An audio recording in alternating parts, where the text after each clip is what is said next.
Drama serial خدا گواہ کی اگلی قسط میں ہم دیکھیں گے کہ ظاہرہ نے آخر کار اپنی چالیں چلنا شروع کر دی ہیں۔ وہ جان بوجھ کر گھر میں فساد اور جھگڑا پھیلاتی ہے تاکہ سب لوگ آپس میں لڑتے رہیں، خاص طور پر سفیان اور ارسلان۔ وہ اب شہری بیگم سے ان کا گھر تڑوا کر بدلہ لینا چاہتی ہے۔ وہ اب سفیان کو اور ارسلان کو ایک دوسرے کے سامنے لا کھڑا کرنا چاہتی ہے۔ ظاہرہ جان بوجھ کر ارسلان سے لڑائی کرتی ہے اور پھر سفیان کے سامنے سارا الزام ارسلان پر ڈال دیتی ہے کہ ارسلان اس کے ساتھ زبردستی کر رہا ہے اور اس کی تذلیل کر رہا ہے۔ یہ سن کر تو سفیان کو آگ ہی لگ جاتی ہے۔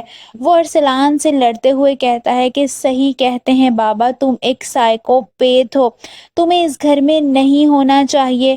دونوں آپس میں خوب جھگڑا کرتے ہیں۔ ارسلان کو لگتا ہے کہ ظاہرہ اور سفیان میں اب بھی کوئی نہ کوئی تعلق ہے، ان دونوں کا اب بھی کوئی چکر چل رہا ہے، اور یہ بات جان بوجھ کر ظاہرہ اسے بتاتی ہے تاکہ اس کو غصہ آئے اور وہ سفیان سے لڑے۔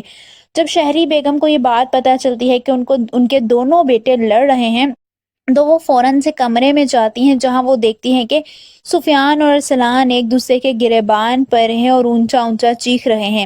وہ غصے سے کمرے میں جاتی ہیں اور ان دونوں سے کہتی ہیں کہ تم دونوں پاگل ہو گئے ہو، ظاہرہ کے لیے لڑ رہے ہو تم دونوں۔ ارسلان غصے سے وہاں سے چلا جاتا ہے۔ سب لوگ کمرے سے باہر چلے جاتے ہیں جب شہری بیگم ظاہرہ کے پاس آتی ہیں اور کہتی ہیں کہ اس مقصد سے تم میرے گھر میں آئی ہو تاکہ میرا گھر تباہ کر سکو۔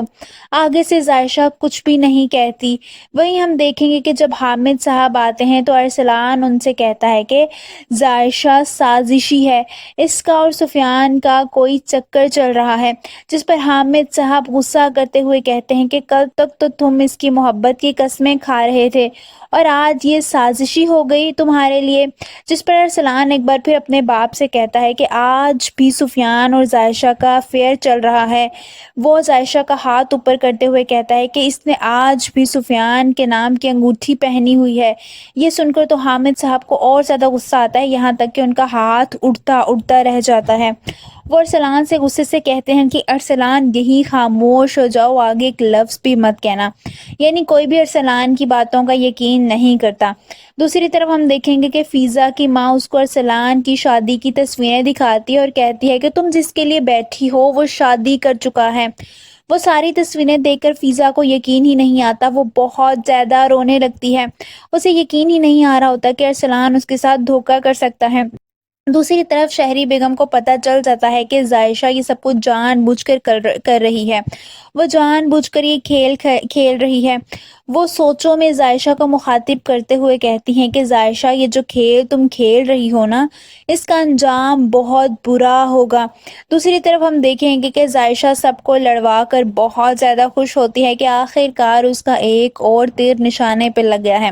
آپ سب کو کیا لگتا ہے کہ سفیان اور ارسلان واقعی ایک دوسرے کے دشمن بن جائیں گے؟ کامنٹس میں اپنی رائے کا اظہار ضرور کیجیے۔